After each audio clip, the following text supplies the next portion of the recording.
Hey, how are you all? This is Greg Lewis, the city manager here in Lebanon, New Hampshire.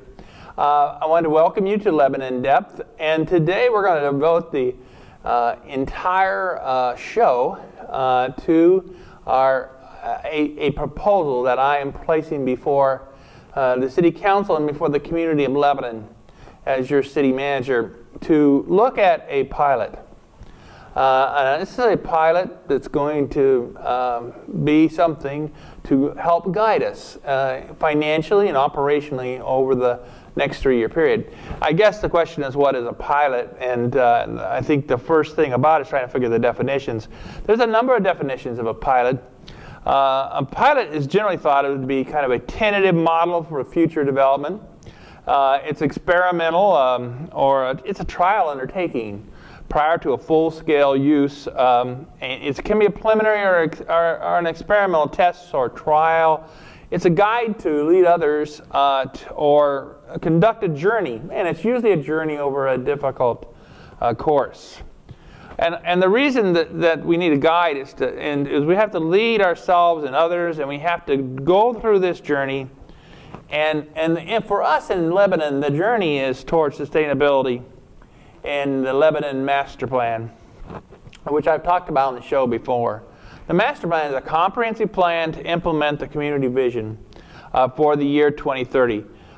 It was adopted by the Lebanon Planning Board on March 26, 2012, and by the Lebanon City Council on April 18, 2012. It provides, the Master Plan is a wonderful document, and it doesn't gather dust in our world of the city of Lebanon. We live and breathe it, and we want you to share with us the joy of having an actual plan that's a working, livable document. And in the moment, we can do many things to help our community become a sustainable community. Right now, we have some 769 outcome strategies and action items in that plan. Of the 769, 567 have been identified as steps that are required to achieve the vision of the master plan. Of those 567 steps, to date, we have 326 have had some work. So, that's a pretty good deal. 500 things in the pike, and 300 or more have been worked on, and 12 of them have been completed. It's tough sledding in the world we live in. We hope this pilot that we bring before you in the proposals for the consideration of the City Council and its consideration of the entire community will help us. Now, we all know Lebanon continues to be a vibrant community. It's a beautiful community. Every time I look in the downtown area, every time I look around us in our various villages, it's a vibrant and welcoming city and that it encourages learning, embraces diversity.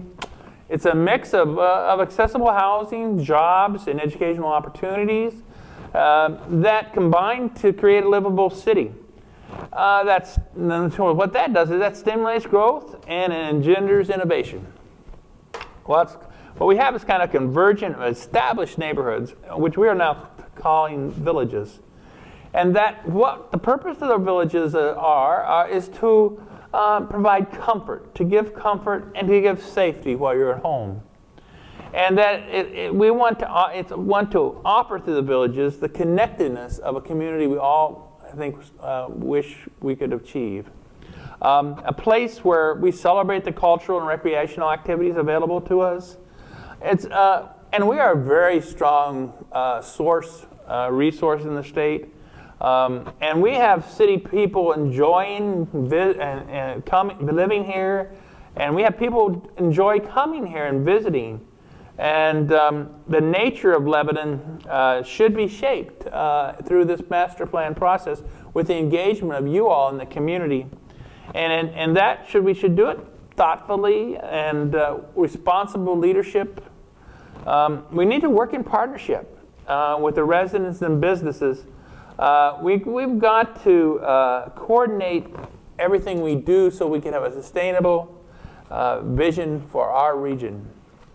Going forward, this requires investments. And the investments that we have been making in the last couple of years have been a matter of survival.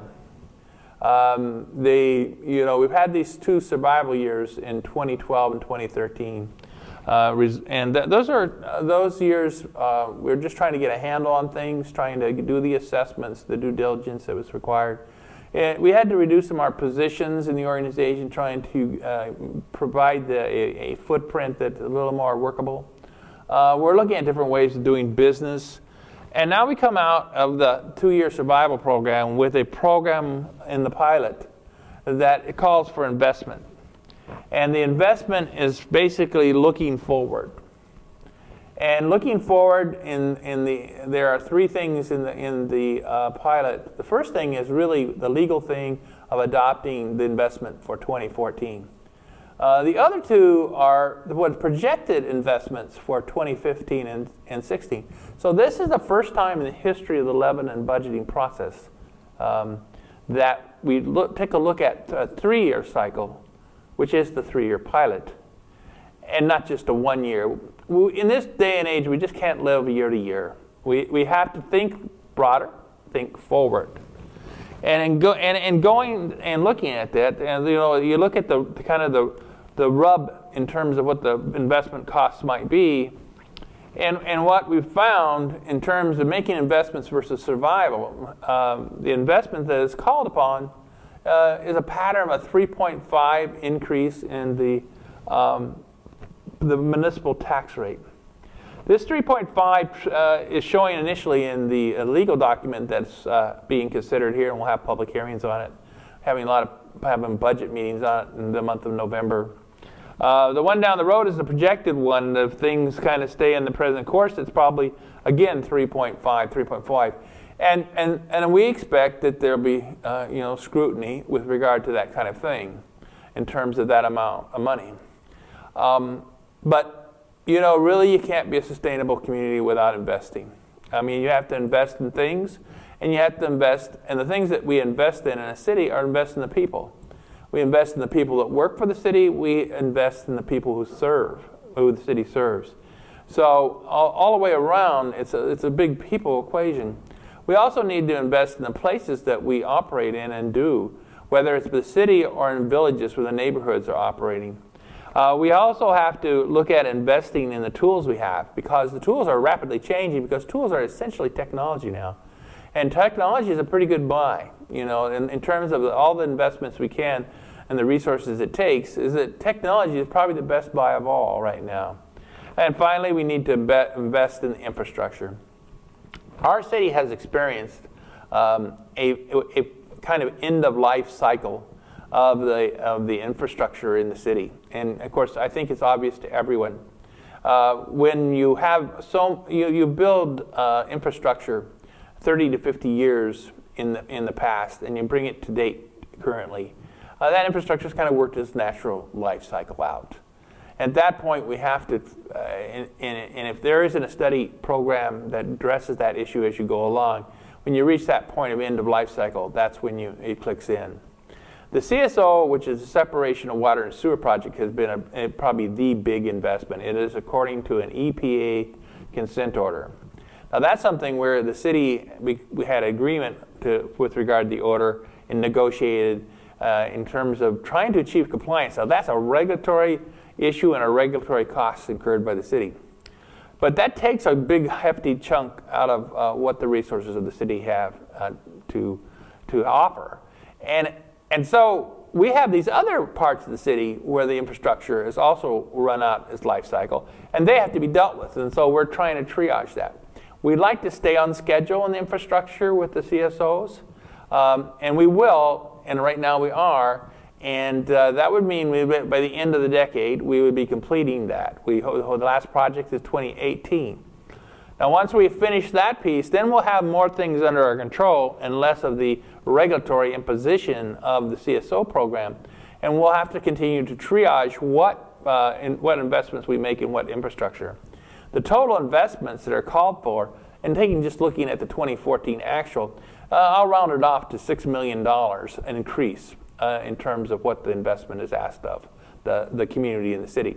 What that is, in terms of $6 million, is $5 million of that $6 million is for the infrastructure. So the other three areas, the people, the place, and the tools, is about a $1 million investment. Now, why do we do this? Why do we invest in things? Because we can't remain status quo, because the world is not stopped. It is very unpredictable. It is very insecure. There are all these trends that you all and I see in terms of the economy, in terms of the political functioning of our upper levels of government and federal and state level. It shows up in shutdowns or sequesters, or it shows up in a death by 1 million cuts in funding that are kind of dribble out over a period of time. It shows about the lack of grant monies. All these things show, well, the bottom line, I've said it before on the show, the cavalry is not coming from Concord and the cavalry is not coming from D.C.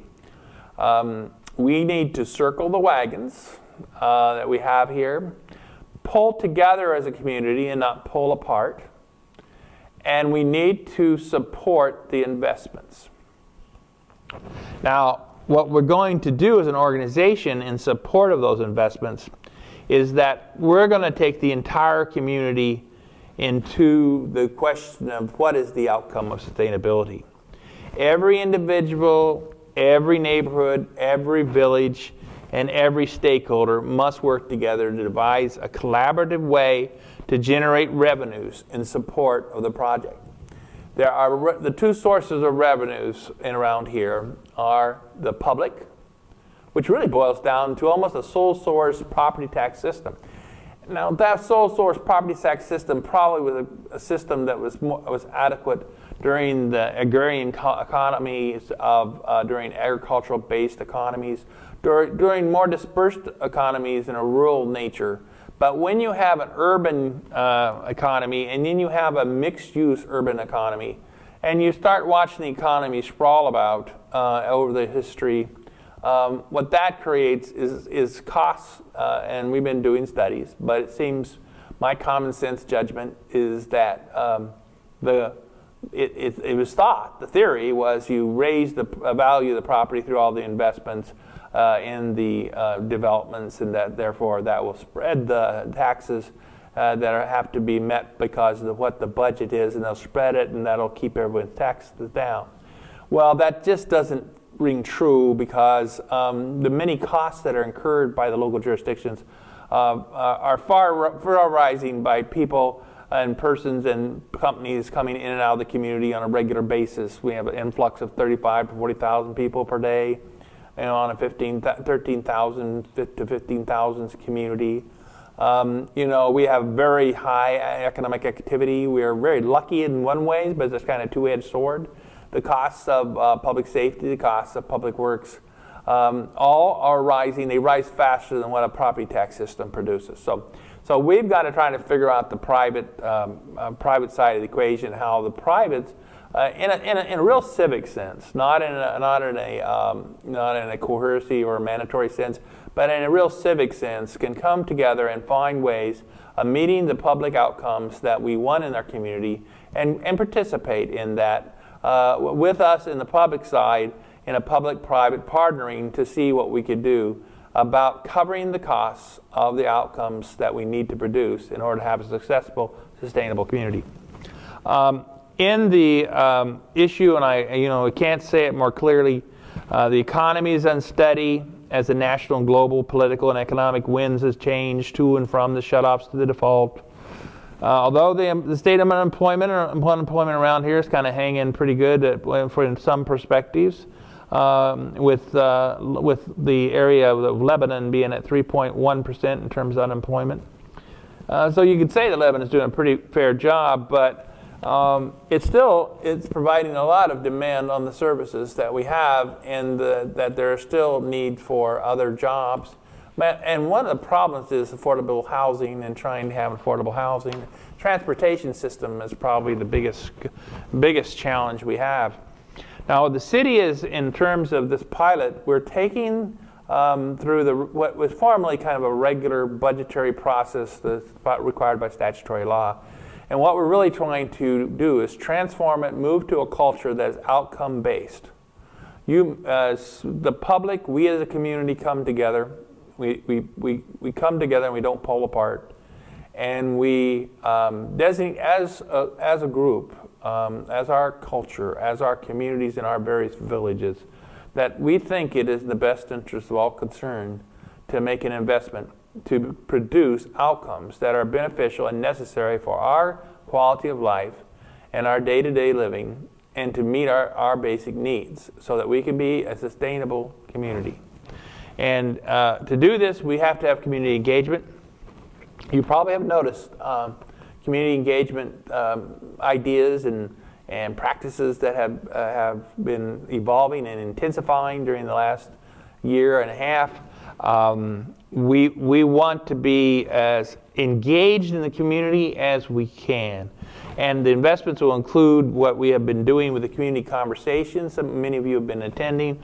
And the walkabouts, many of you have joined us in walking your neighborhoods and your streets.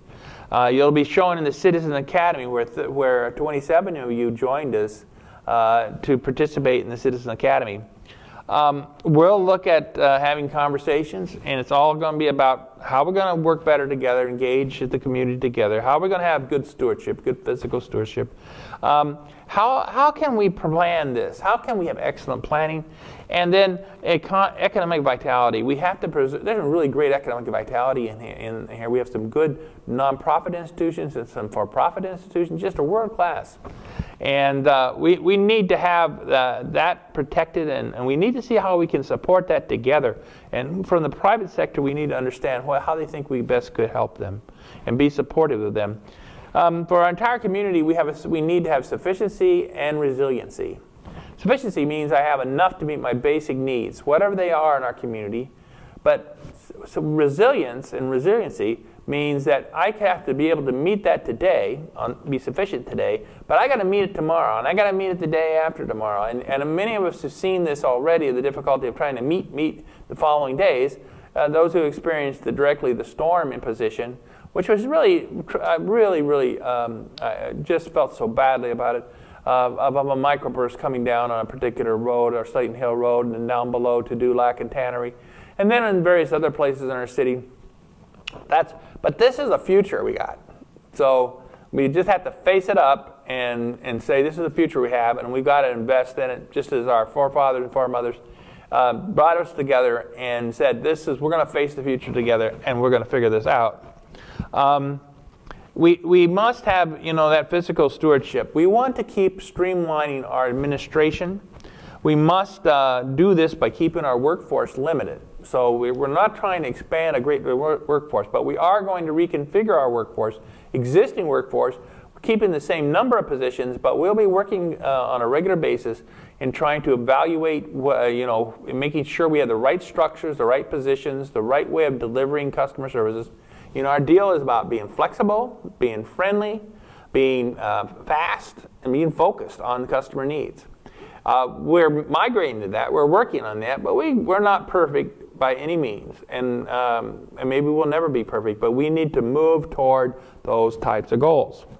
And in terms of, so we want to be lean administratively, but we want to put most of the money into the effort of public safety, because we got to have a safe and secure community.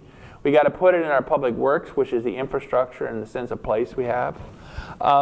That's very, very important too. The pilot we have is going to be very involved in the capital planning, as always we've had, but it's really going to be looking at these things. And in addition to the separation of water and sewer, what is called the CSO project, we want that pathway between downtown Lebanon and downtown West Lebanon to come about. And that's going to be a multimodal approach along mechanics from the downtown Lebanon to the downtown West Lebanon, over Sim Hill, around and looking at the new development in Iron Horse. It'll involve the Muskoma Greenway. It'll involve interconnection, so you'll be able to travel on a pathway by vehicle, by transit. We're working with Advanced Transit on this, and by bike or by walking. And so Bed Pike will be there. We wanted to have it green in terms of green open space and green space as we go. We want mixed use along the way that the community can support. All these concepts will all be vetted and are being vetted right now with regards to how that design be created We got to manage our debts. This is difficult having a debt load, but these projects are for many years. They will have lasting effects. So multiple generations have to be part of the equation.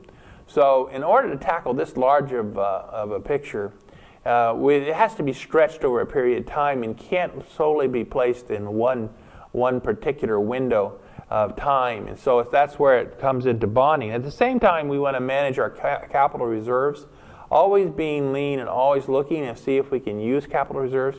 Fund balance management is equally important. Capital reserves are dollars we have set aside for capital, but the fund balance is, as things flow out, the costs and the expenditures, revenues, they have fluctuation and results in reserves.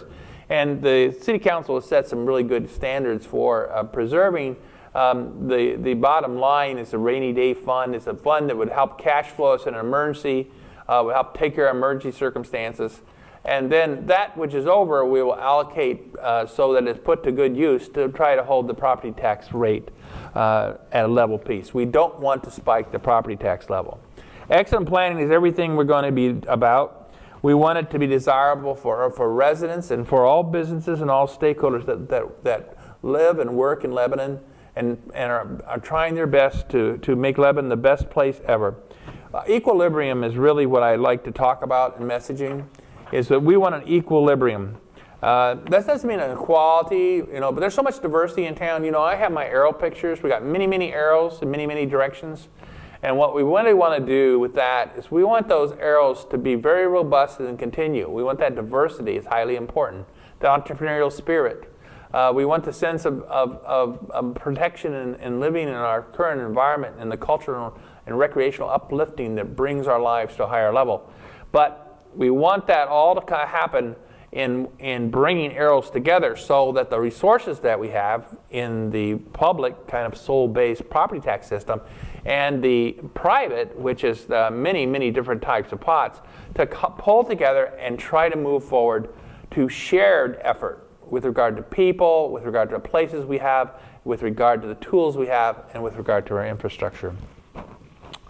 Economic vitality, we're meeting with the private sector. Really the leaders in this, I am so committed to the private sector being the leaders in economic vitality and following and understanding what they believe takes to be a cool community for economic vitality. To attract and bring in our present uplifting millennial generations to these people. I mean, I know them. My two children are part of that.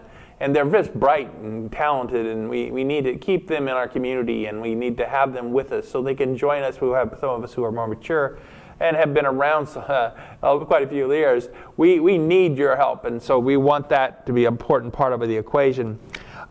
What's needed here is what will work here to make things go.